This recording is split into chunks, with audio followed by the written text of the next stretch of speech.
Nagsimula ang palabas sa isang babaeng mandirigma na nagngangalang Yanran na mula sa angkan ng Thai. Inaalala niya ang kanyang pagkabata kasama ang kanyang pamilya. Ngunit ang kanyang masasayang alaala ay hindi nagtatagal. Dahil sinasalakay sila ng Six Clan na naghahanap ng isang espesyal na bato. Ang batong ito ay sinasabing nagbibigay ng walang katapusang kapangyarihan sa sino mang mayroon nito. Pagkatapos ng pag-atake, namatay ang lahat sa angkan ng Thai maliban kay Yanran at ang kanyang matalik na kaibigan na si Cheng Fang. Si Cheng Fang ay anak ng pinuno ng Thai at ang huling inapo ng angkan. Si Yanran ay tumugtog ng plote na nagpaalala kay Cheng Fang ng pag-atake. Si Yanran ay sinubukang pakalmayan siya. Naghihintay sila ng isang pinuno ng clan na pinaniniwalaan nilang ang pinuno ng angkan na ito ay isa sa mga mastermind sa likod ng Thai Clan Massacre. Maya-maya ay dumating ang leader ng clan na nagngangalang Monan, na kilala sa pagiging malupit. Sa oras na ito nagdala si Monan ng kawal para salakayin si Cheng Fang at Yanran na tumakbo sa lumang templo. Ang templong ito ay isang relic ng angkan ng Thai at ngayon ay ganap na nawasak. Sa oras na iyon sina Cheng Fang at Yanran ay tumakbo ng magkahiwalay upang bitagin si Monan sa loob ng templo. Nang pumasok si Monan inalis nila ang lahat ng kanilang mga bitag.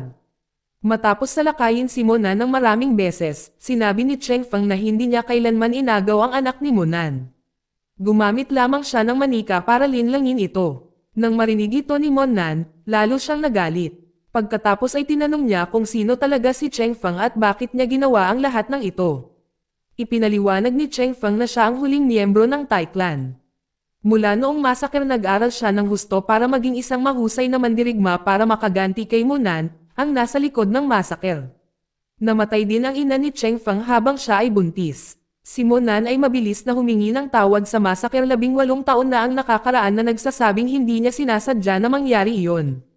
Ngunit bago pa niya maipaliwanag ang lahat, isang babaeng mandirigma ay biglang umatake kay Cheng Fang.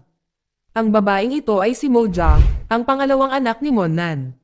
Si Mo Jia ay kilala bilang magnetic blood sword dahil kaya niyang kontrolin ang lahat ng uri ng metal. Noong panahong iyon ay dumating si Mo Jia upang iligtas ang kanyang ama at talunin si Cheng Fang.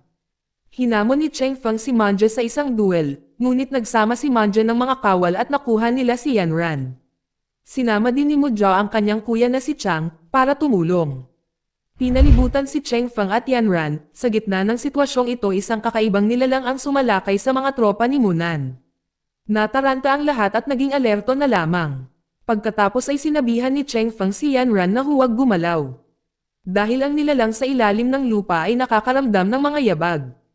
Habang si Mo Jia at ang kanyang mga tropa ay nagpasya na labanan ang nilalang. Habang si Mo Jia at Chang ay abala sa pakikipaglaban. Si Cheng Fang at Yanran ginamit ang pagkakataong ito para makahanap ng ligtas na lugar.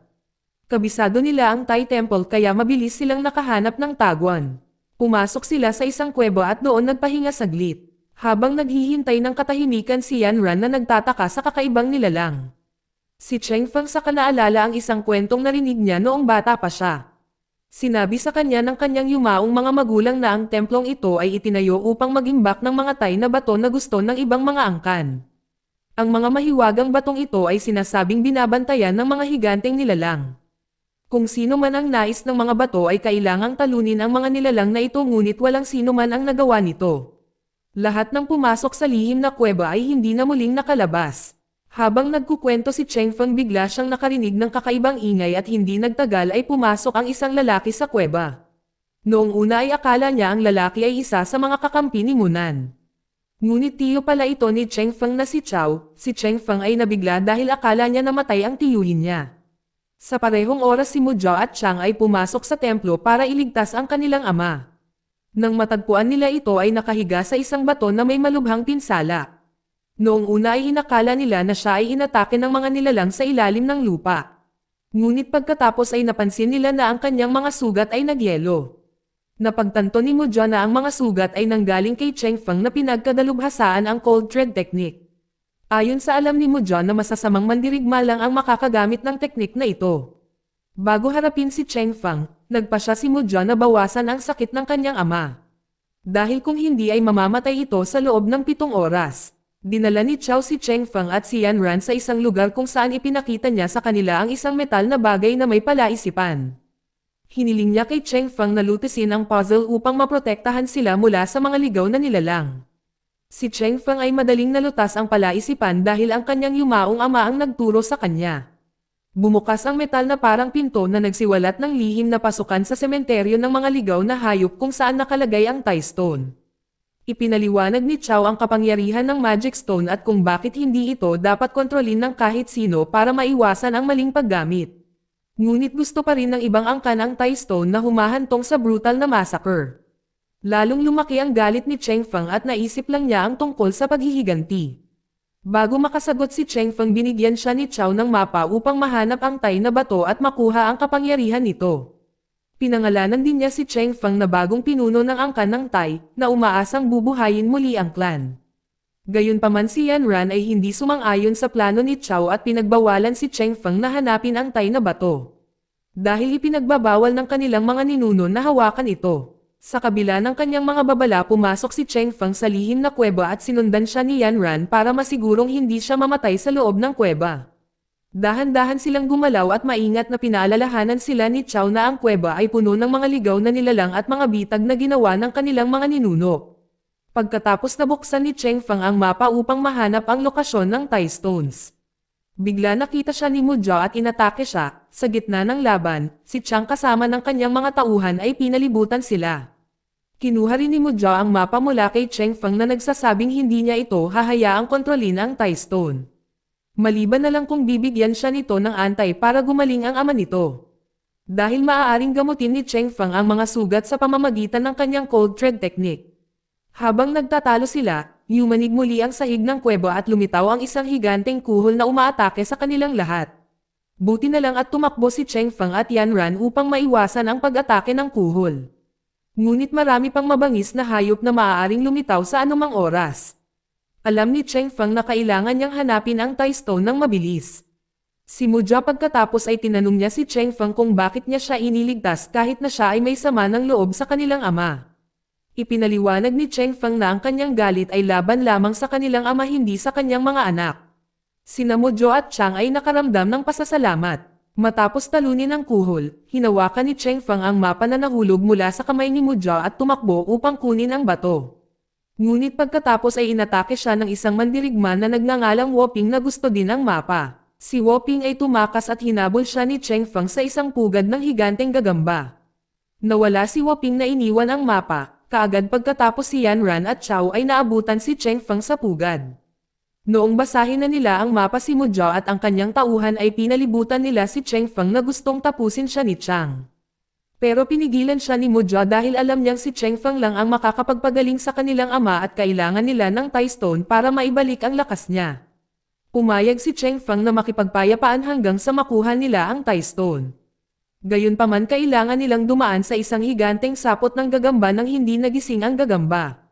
Ang higanteng gagamba ay isa sa pinakamalakas na nilalang sa kuweba na kumakain ng mga higanteng kuhol.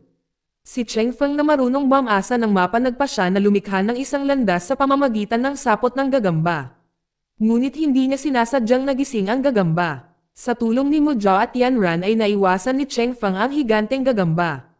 Matapos gawin ang landas na sinabi ni Cheng Feng, lahat ay sinundan siya. Nakalampas ang lahat ng ligtas, ngunit napahinto si Yan Ran sa gitna dahil nahulog ang plote niya. Ang plote ay napakahalaga sa kanya kaya sinubukan niyang kunin ito. Ngunit ito ang nagpagalit sa higanteng gagamba. Sa kabila ng pagligtas kay Yan Ran, si Cheng Feng ay nagpasya na talunin ang gagamba upang hindi na ito magdulot ng anumang problema. Sa paggamit ng lahat ng kanyang mga kasanayan sa Kung Fu, desidido si Cheng Feng na labanan ito ng mag-isa. Matapos tumakas mula sa pugad ng gagamba, si Cheng Feng ay nagalit kay Yan Ran dahil inilagay niya ang lahat sa panganib. Habang si Mu Jia ay nanghina dahil sa lason ng gagamba. Si Yan Ran ay nakonsensya kaya naman ginamot niya si Mu Jia gamit ang halamang gamot. Sa oras na ito ay nagkakilala sila at nagkwentuhan. Si Yan Ran ay nagpasalamat kay Mu Jia sa pagtulong sa kanya kanina. Nagtanong si Mu Jia kung bakit si Cheng Feng na mukhang mabait na marunong gumamit ng cold thread technique na kadalasang ginagamit ng mga masasamang warriors. Ipinaliwanag ni Yan Ran na hindi ginamit ni Cheng Feng ang pamamaraan na iyon at walang sino man sa angkan ng Tai ang nakakaalam nito. Habang sila ay nag-uusap ay nakarinig sila ng labanan, sa lalong madaling panahon pagkatapos lumitaw si Wolfang ay lumitaw at inatake muli si Cheng Fang. Ngunit nagawang makatakas kahit na muntik na siyang talunin ni Cheng Fang. Si Wolfang ay tumakas na nag-iwan ng bakas na katulad ng cold thread technique, pinaghihinalaan ni Mudja na si Wolfang ang umatake sa kanyang ama. Nagpa siya si Mudja na hanapin si Wolfang para makaganti at maibalik ang mapa. Si Yanran gayunpaman ay may ibang opinyon, ang kanyang naisip ang taong gumagamit ng cold thread technique ay si Chao. Dahil ang kanyang mga kamay ay palaging napakalamig. Hindi siya naniniwala na si Wolfang ay maaaring magkaroon ng ganoong galaw dahil siya ay tila baliw. Sa oras na iyon ay hindi tinanggap ni Cheng Fang ang akusasyon ni Yanran laban sa kanyang tiyuhin at sinabihan siyang umuwi at hindi makikialam sa paghahanap ng Thai Stone. Pagkatapos dumating si Cheng Fang at ang kanyang mga kaibigan sa isang malaking lugar kung saan naghihintay na si Wolfang. Sinabi ni Wolfang na 18 taon na siyang nasa kuweba, ngunit hindi niya natagpuan ang Thai Stone. Pagkasabi nito ay bigla siyang nabaliw at naging marahas muli. Si Cheng Fang at ang kanyang mga kaibigan ay napagod sa inaasal ni Wolfang at nagpasyang huwag pansinin siya. Pagkatapos ay binuksan ni Cheng Fang ang mapa at sinubukan para malutas ang puzzle. Ayon sa mapa ang lugar kung saan sila nakatayo ay ang kinalalagyan ng Thai Stone ngunit walang mahanap doon. Si Cheng Fang matapos mag-isip ng ilang sandali ay napagtanto niya na ang lugar ay nabuo ang isang I at Yang na simbolo. Nang marinig ito ni Wolfang ay nagsimula siyang maghukay sa gitna ng simbolo. Nakakagulat na natagpuan ni Wolfang ang isang stone mount. Pagkatapos isang liwanag ng buwan ay lumitaw at may kakaibang nangyari. Isang higanteng bola ang lumitaw na nagpoprotekta sa Thai Stone. Ang bato na ito ay gumagalaw at naglalaman ng nakamamatay na lason. Sina Wolfang at Chong ay natamaan at nalasan. Sa kaguluhan ay may napansin si Cheng Fang na may kakaiba sa bola. Nagpasya siyang labanan ito ng mag-isa upang malaman kung ano ang nasa loob. Nang nahati ang bola nagulat si Cheng Fang nang makita ang isang pares ng higanteng daga sa loob. Ipinaliwanag ni Chao na ang isa sa mga daga ay nakalunok ng Thai Stone. Sa oras na iyon ay kinailangang buksan ni Cheng Fang ang tiyan ng daga. Ngunit ang daga ay buntis na nagpapaalala kay Cheng Fang sa yumaong ina nito. Habang si Cheng Fang ay nagdadalawang isip si Yanran ay nasa loob pa rin ng kuweba na nag-iisip tungkol sa kung sino ang may kasanayan sa cold thread. Pagkatapos ay napansin niya ang mga bakas ng palad ni Chao sa isang bato na kasing lamig ng yelo, napagtanto ni Yanran na si Chao ang may kasanayan nito. Sinabi ni Yanran sa lahat na siya pala ay tama, na si Chao ay may kasanayan sa cold thread technique. Inamin ni Chao na siya ang nasa likod ng massacre at hindi si Monan o ang ibang clan. Ginawa niya iyon dahil nagseselos siya sa ama ni Cheng Fang na napili bilang pinuno ng angkan. Naniniwala si Chao na karapat-dapat din siyang mapili. Ngunit dahil wala siyang dugo ng Cheng Fang clan ay hindi siya maaaring maging pinuno. Kaya nagpasya siyang makipaglaban sa iba pang mga angkan upang patayin ang lahat ng miyembro ng Thai. Matapos mag-usap saglit na sinalakay ni Chao si Cheng Fang at si Yanran sa huli namatay si Yanran. Pagkakita sa pagkamatay ng matalik niyang kaibigan na konsensya si Cheng Fang dahil hindi niya ito nailigtas. Kinuha ni Chao ang Thai Stone mula sa tiyan ng higanteng daga na nagpalakas sa kanya. Ngunit bago makaalis si Chao ay nagngangalit ang isa sa mga daga at inatake siya.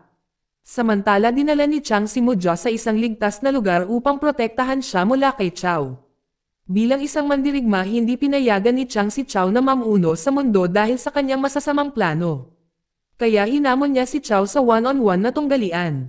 Dahil dito namatay si Chang sa mga kamay ni Chao na lalong nagpadurog sa puso ni Mudja.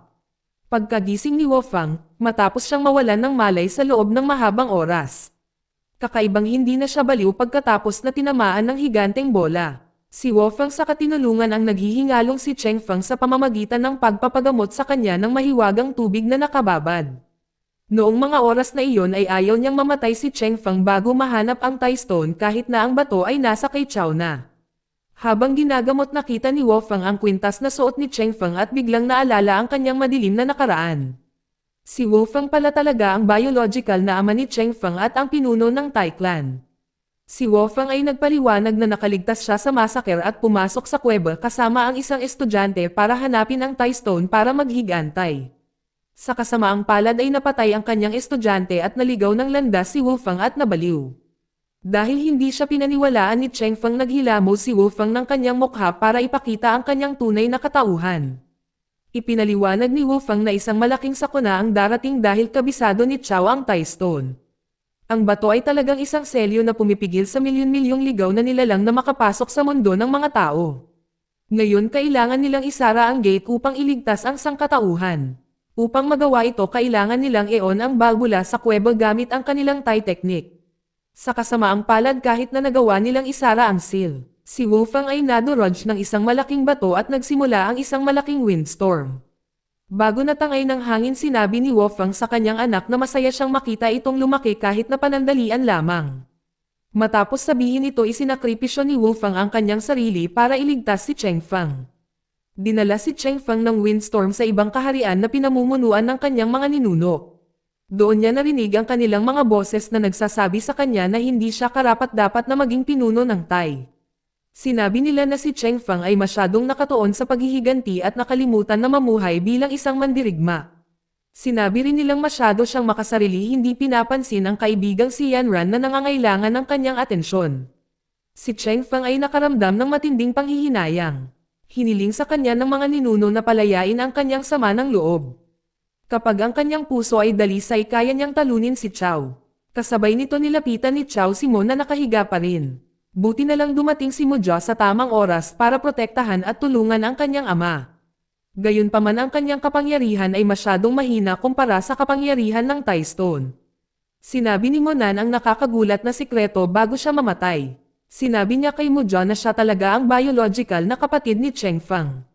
Noong mga oras na iyon ay hindi na kayanan ni Monan na hayaan ang sanggol na mamatay kaya nagpasya siyang palakihin si Mo Jia bilang ang kanyang sariling anak. Labis na nagulat si Mo Jia nang marinig ito. Bago siya mamatay ibinigay ni Monan ang Tai na kwintas ni Mo Jia na nagpapatunay na siya ay mula sa pamilya Tai. Sa sandaling ito ay dumating si Cheng Fang dala ang kanyang bagong kapangyarihan at nalaman na si Mo Jia ay kanyang kapatid. Si Cheng Fang ay hinamon siya ni Chao sa isang labanan. Nagsimula na ang labanan, noong una si Chao ay nang ibabaw dahil sa kapangyarihan ng Tai Stone. Ngunit dahan-dahan ang bato ay nagsimulang makapinsala sa kanyang katawan. Si Chao ay naging kalbo at nanghina dahil ang kanyang katawan ay hindi makayanan ang kapangyarihan ng bato. Ginamit ni Cheng Fang ang lahat ng kanyang lakas upang tanggalin ang Tai Stone sa katawan ni Chao. Matapos kainin si Chao ng isang higanteng daga, kinuha ni Cheng Fang ang Tai Stone at sumugod para iligtas si Mo Jia dahil malapit nang gumuho ang kuweba. Ngunit naalala ni Cheng Fang ang panuntunan ng mga ninuno na dapat ibalik ang Tai Stone sa kanyang sariling orihinal na lugar upang pigilan ang mga ligaw na nilalang na muling bumangon. Sa kabila ng panganib sa kanyang buhay ay nagpasya si Cheng Fang na bumalik sa kuweba. Bago umalis nagpaalam siya kay Mo Jia na iniiwan siya na malungkot. Dito nagtatapos ang palabas. Salamat sa panonood kaibigan.